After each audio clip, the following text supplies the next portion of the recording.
On today's episode, we're talking about the Monday Night Football matchups, plus all the top waiver wire pickups for Week 7, coming right up.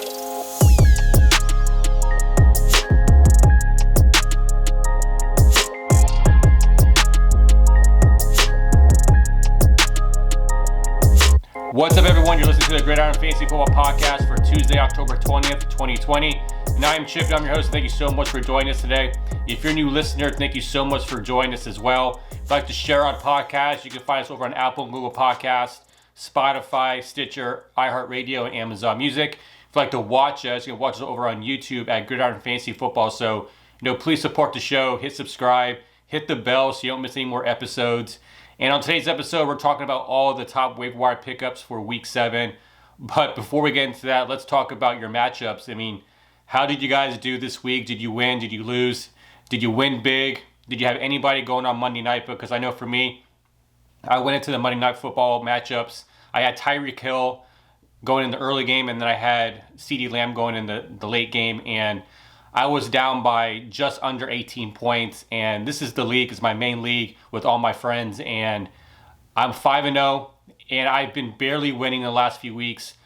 And this week, I for sure thought I had the game because I had Tyreek Hill and CeeDee Lamb going. And after the first game, Tyreek Hill did not have a very good game fantasy-wise. So then it was up to CeeDee Lamb to get me at least 13.5 points for me to win. And the first half did not look good. I was playing the worst team in the league. So I was playing the team that was 0-5. He had a really bad week. I had my worst week of the season. And it's just embarrassing to lose to the worst team in the league. But CeeDee Lamb had that last catch in the fourth quarter and won the game for me. So I continue my perfect streak. I'm 6-0, and I am just ecstatic. But, I played the best team in the league based on points scored next week. So that's going to be a tough matchup. But can't believe in the second week in a row, I needed Alpha Kamara to help me win last week. He barely got enough points. It came to the last play for him when he had that really nice sideline catch. And then this week with CeeDee Lamb, he had one catch that I just needed from me and I won by less than 1 point. So crazy matchup. Hopefully you guys won your matchup as well. But going into the Monday Night Football matchups, the Chiefs played the Bills, and the Chiefs won this game 26-17. Patrick Mahomes, he had a good game. He threw for 225 yards and 2 touchdowns on 26 attempts. He had another 10 carries for 36 yards, so that was a bigger percentage that he usually runs, but he got it done on the ground, added to your fantasy day. And then Josh Allen, he had a bad game, 14 for 227 and 122. He did have 2 touchdowns, but he had an interception. He had 8 carries for 42 yards. So obviously when you have rushing quarterbacks, they always give you a safe floor because of that. But Josh Allen just didn't look in sync today.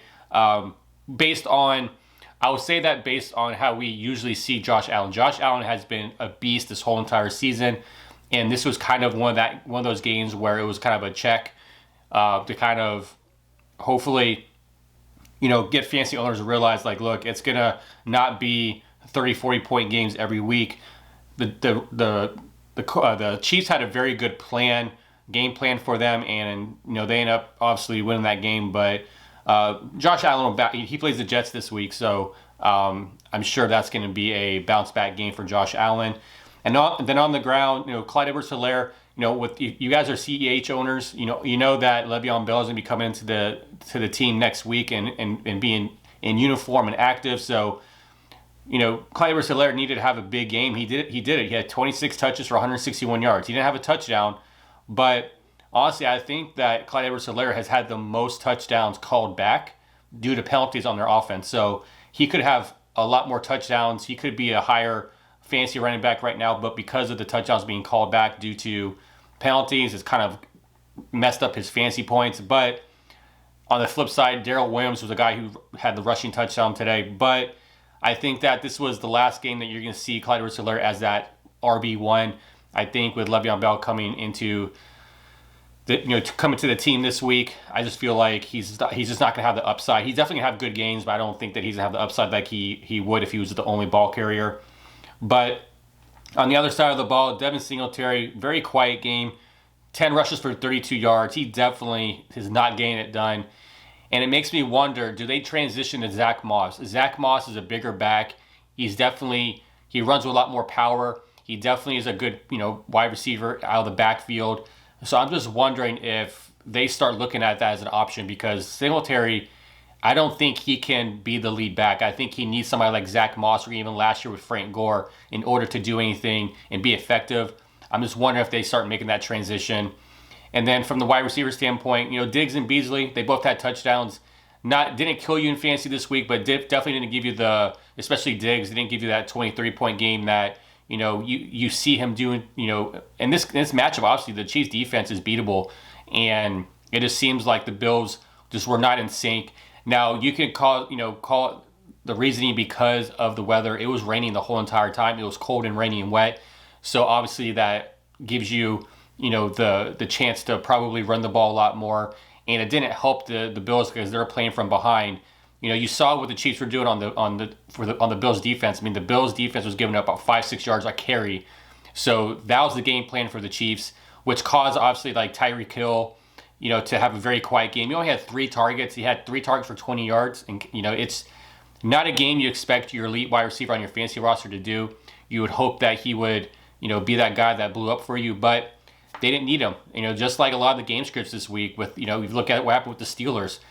They really didn't need a lot of pass attempts, and because they're getting it done on the ground. So very, very quiet game from Tyreek Hill, but he gets the Broncos in week 7. So hopefully that causes some excitement for hopefully, getting you back on track. But from the tight end position, Travis Kelce, massive game, 5 for 65 and 2. So Travis Kelce continues to be the number 1 tight end this year. So if you have Travis Kelce, you're definitely happy on what he did. But overall, from a fantasy standpoint, very quiet in the sense of what you usually expect from these players. But, in week 7, those things can turn around, obviously. Now going on to the late game for Monday night, you had the Cardinals versus the Cowboys. This was all Cardinals. They won this game easily, 38-10. This game was ugly from the start for the Cowboys. They were not able to get it done in any which way or form. Kyler Murray, he only had to throw he only had 9 completions for 188 yards and 2 touchdowns. The team they were being very efficient, didn't have to do much. Like I said, Kyler Murray had 9 completions, but he did add another 10 rushes for 74 yards. So that's why Kyler Murray continues to have a safe floor. He continues to, get it done on the ground, but also in the air. And then Andy Dalton, bad game from Andy Dalton. He threw the ball 54 times. He had 266 yards, 1 touchdown, 2 interceptions. So bad game for him. And then you look at what happened on the running back position. Ezekiel Elliott, bad game from him as well. He was 12 for 49, but he had 2 fumbles that were very costly. So overall, like I said, the Cowboys' offenses was not clicking. But if you look at what happened on the other side of the ball with the Cardinals, Kenyon Drake finally had his breakout game. He was 20 for 164 and 2. Now that's a little inflated because he did have that one run at the end of the game for 69 yards that went for a touchdown.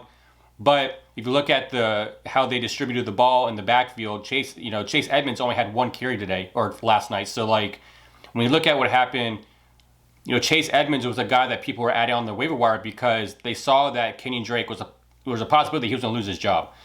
And then you see what happened last night. You see Kenyon Drake get the bulk of the carries. He showed up. He was very effective. So I'm not sure how that's going to play out in the coming weeks with Chase Edmonds and Kenyon Drake, but it looks like Kenyon Drake saved his job for at least 1 more week. And when it comes to the wide receiver position, we got Christian Kirk. He led the Cardinals with 2 receptions for 86 yards and 2 touchdowns. Now, that was the only 2, obviously, receptions that he had, only 2 targets that he had, but it was very effective. DeAndre Hopkins had a very quiet game. He had 2 receptions for 73 yards. He had 8 targets, but if you take away that 1 long reception they had later on in the game, a bust game for him. But he got it done. Probably didn't kill you, but he didn't win you a week. And then on the Cowboys side of the ball, you both had Amari Cooper and CeeDee Lamb. Both have 7 receptions on 10 targets. So they are obviously continuing to be implementing this offense. It continues to be, I was concerned about how that was going to look with Andy Dalton. Like how is he going to distribute the ball to all this talent? And it looks like it was CeeDee Lamb and Amari Cooper getting the targets. Now, at the end of the game, you saw Amari Cooper get a garbage time touchdown. They were trying to get Michael Gallup for a fade. They tried like that same fade play for like 3 or 4 times, and it wasn't working. So they finally went back to Amari Cooper and he scored the touchdown. But, it's one of those things where how are we going to see this offense? I mean, Zeke had 11 targets too. He had 8 receptions for 31 yards. So even though he had a bad day on the ground, he had 2 fumbles. He at least saved you by having 8 receptions. So this offense, you can't imagine they're going to throw the ball 54 times because Zeke was so ineffective. You see that they had to throw the ball. They were down 21 points in the first half. So they had to throw the ball.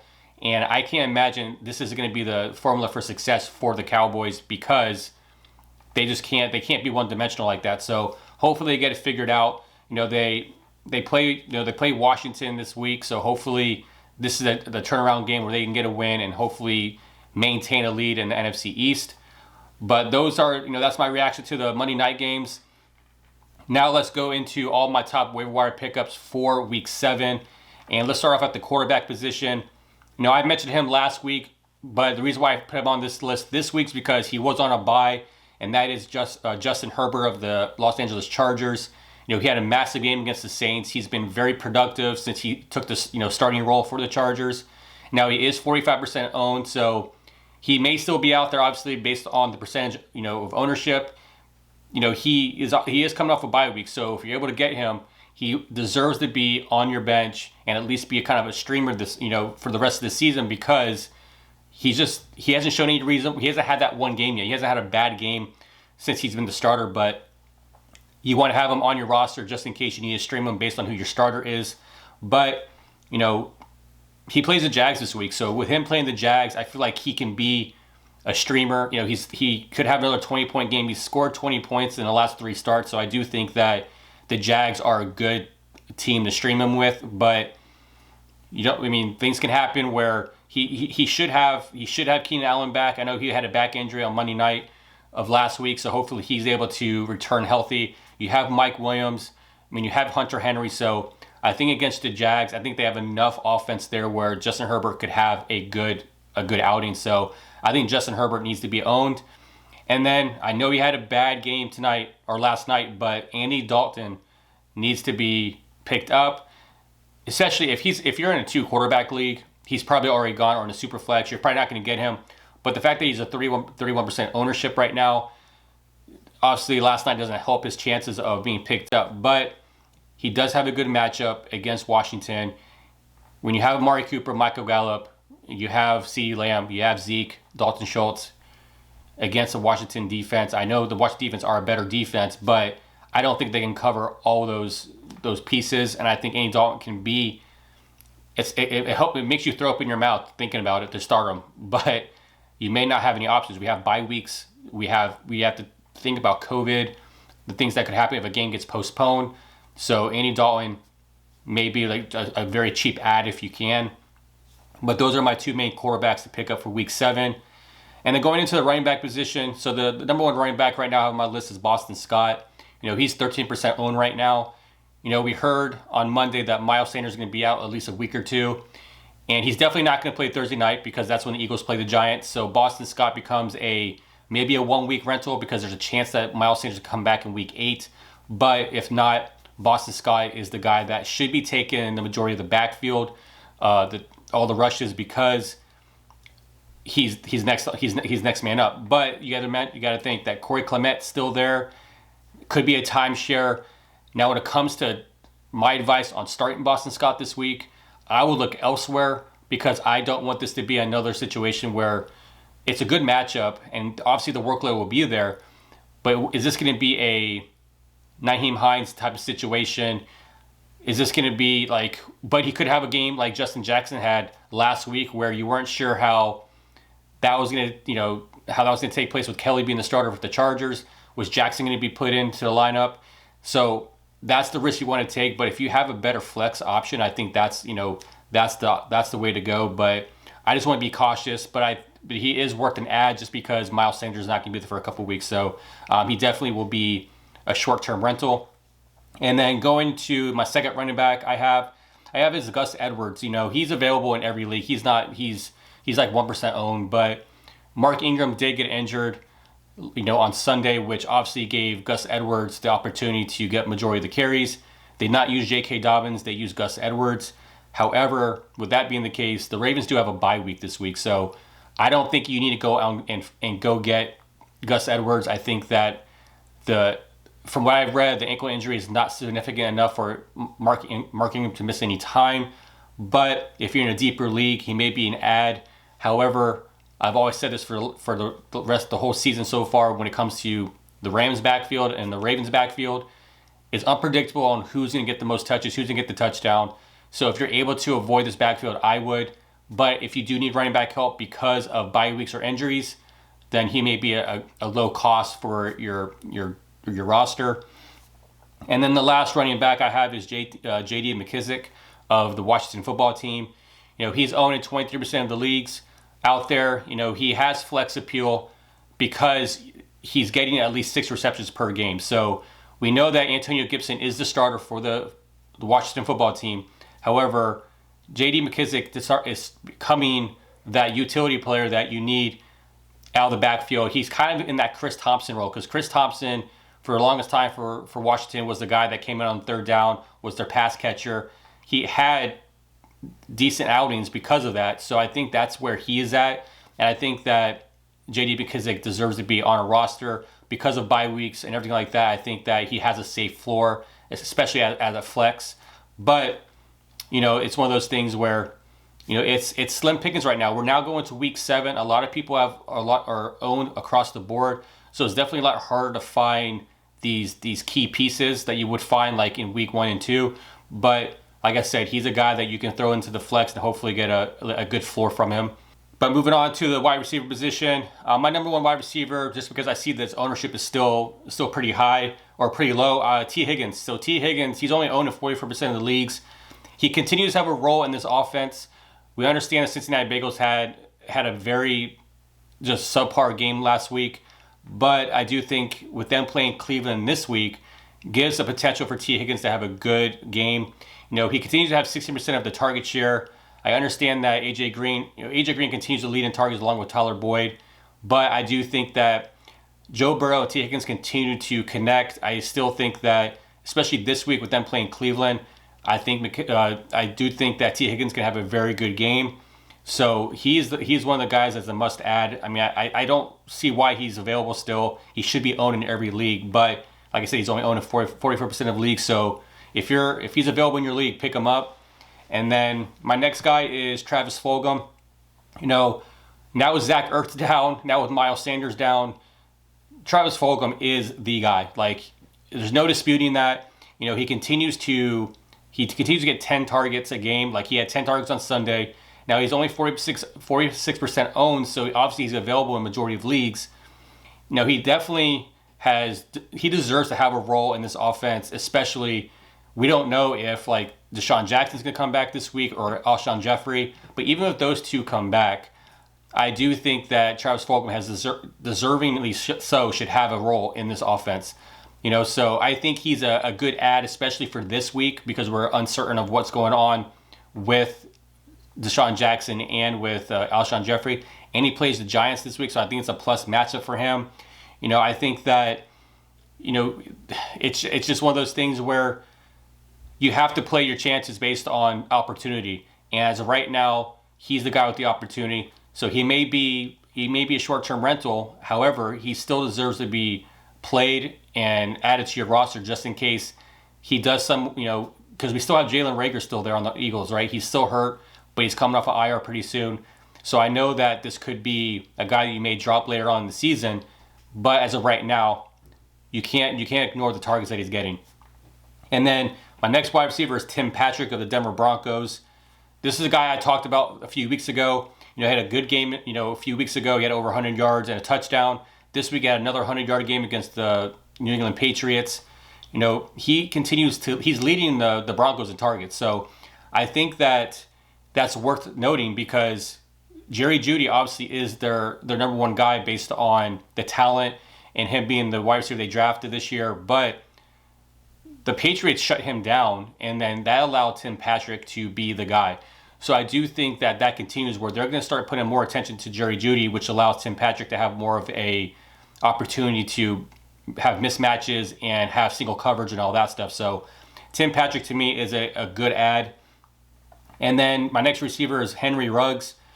Henry Ruggs, he's owned in 56% of leagues, but I think the reason why he's not owned in more leagues because he had a bye week. So I think that if you have him available in your league, he could be a very low waiver wire ad because people forgot that he existed based on the game that he had the week before the bye week, and then there was a bye week, so you couldn't play him. If you have smaller benches, you're not going to add a guy that is on bye. So I think Henry Ruggs, he doesn't get a lot of volume, but he's like a Mecole Hardman, he's like a Sammy Watkins type of player where all he needs is 1 or 2 catches to go for 70 yards and a touchdown, and he has a decent fantasy outing. So I think that's what he is. He does play the Bucs on Sunday night, so the Bucs, their defense shut out the Packers. I'm not a big fan of the Bucs when it comes to like having to guard fast receivers like this, so I would not be surprised if Ruggs gets a long touchdown on him just based on his speed, but I think that he deserves to be added. And I talked about him earlier just because of Justin Herbert, but I do think Mike Williams should be added. He's owned in 42% of leagues. He had a huge game against the Saints on Monday Night Football when Keenan Allen went out. This guy is a physical specimen. He is big, physical, can make all the catches. He's going to win majority of the 50-50 balls. And I think that, he's another guy who got overlooked because they're on a bye week. He's owned in my league. I'm probably going to put a claim in for him just because I need some help at wide receiver. But I do think that Mike Williams is another guy that you could add. He is third on the team in targets, but you got to think he did miss time because of a shoulder injury, so he hasn't played a full season yet. And I think that you don't know exactly the Keenan Allen's. I haven't heard anything about Keenan Allen yet, but I think he's good to go to play. But I think he definitely deserves to be picked up, and he could be a good wide receiver 3 or flex in your leagues. And then my last player I have on this list is Keelan Cole. He had a very good game, this past week against the Lions. He led in yardage and targets and all that, but he continues to lead the Jags as a whole in targets. But my concern is DJ Chark. He's the number one. Then you get Laviska Shenault. Does Keelan Cole have a role in this offense that is worthy of playing every week? I just don't know if he has that appeal. I think he's worth being rostered, but I don't know if he's a guy that I trust playing right now because he is the third option. So we'll see. I know he leads in targets, but when it comes to just the reads and and just the options that are out there, I still think that DJ Chark and Laviska Shenault are the guys that are going to get majority of the looks, but he could definitely be a decent ad.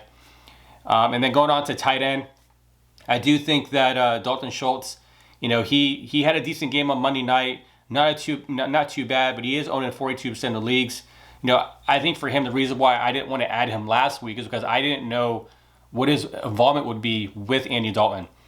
He did have a decent PPR game on Monday night, and he is leading the Cowboys in red zone targets, so that's encouraging. But I just don't know how I like a tight end in this offense, especially with Andy Dalton. And I was always kind of on the fence with him because even with Dak Prescott, there's just so many options there. I just don't know if I would feel comfortable starting him. But he's definitely worth taking a look because he is owned. He does have the red zone targets, so maybe a guy that you can add. Wouldn't be spending a lot of fab on him, but it's worth noting that he's still out there in a lot of the leagues. And I think that another guy is Trey Burton. He had a breakout game on Sunday. He had 2 touchdowns, 1 receiving, 1 rushing. Now, Mo Alley Cox was out with the injury. And now, does the usage of Trey Burton continue to ascend, or does he now go on the decline if Mo Alley Cox comes back? Because there's still Jack Doyle as well. I think that he fits better in this offense. Philip Rivers obviously likes throwing to the tight end. And I think anybody who plays the tight end for the Colts, who gets the majority of the targets, will be at least a decent, fancy ad and a play. But that's my only concern. And they have a bye week this week, so I don't know if I would really want to really roster him, not really knowing what his role is going to be, going forward. I always have a rule of 3. I want to see a guy be productive for 3 weeks in a row before I put him in my lineup. Now, some people don't have that luxury. In my team, in my leagues, I do have that luxury. But it's one of those things where if you need a plug and play, because of bye weeks, obviously you're going to play them. But I do think that Trey Burton deserves to be take a look at Trey Burton, see what his availability is, and he may be one of those late season ads that really help you later down the stretch when it comes to wins. But and the last guy that I'm going to mention, he's on IR right now, but I think Dallas Goedert is a guy that no one's paying attention to. He's on IR. He should be coming back hopefully in week 7 or week 8. It's not looking likely for Thursday Night Football, but hopefully he'll be back in week 8. But with Zach Ertz being out 3 to 4 weeks, he could be a guy that you can sneak on your roster for free. And I think he's definitely worth the ad. He'll be a cheap ad. He's always been productive since coming into the league. They do like playing 12 personnel with Zach Ertz and Dallas Goedert, but obviously Zach Ertz is not there, so that obviously gives more targets to Dallas Goedert, but he has to be available, obviously. But I still think even with him IR, may have people cause them to look to a different player, but he definitely is a guy that can be very productive. He'll immediately be Wentz's favorite target when he's active, but I would go ahead and get ahead of your league mates because of that. Because just like I mentioned Alshon Jeffrey a couple weeks ago, I think if you're able to look at who's on the injury reserve, who's been productive players that are worth adding to your roster to get ahead of your league mates, so you don't have to spend any fab on them. So just look at him and see if he's there and available in your leagues.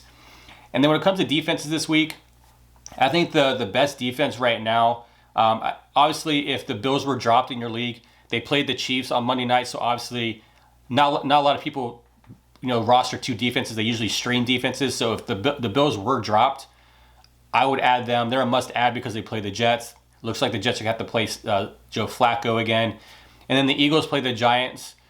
It is kind of a gross matchup in the sense because obviously every time you try to stream a defense against an offense like that, it kind of nips you in the butt. But I do think the Eagles have a decent play against the Giants.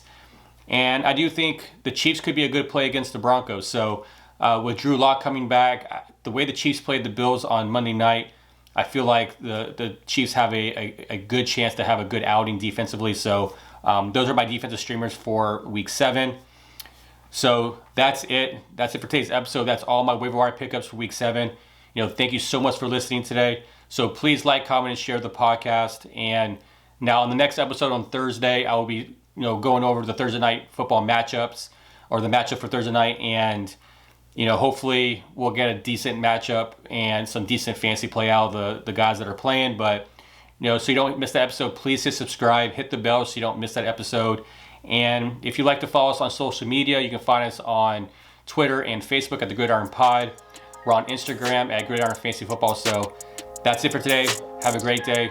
Thank you so much, and good luck in your waiver wire pickups for week 7. Take care.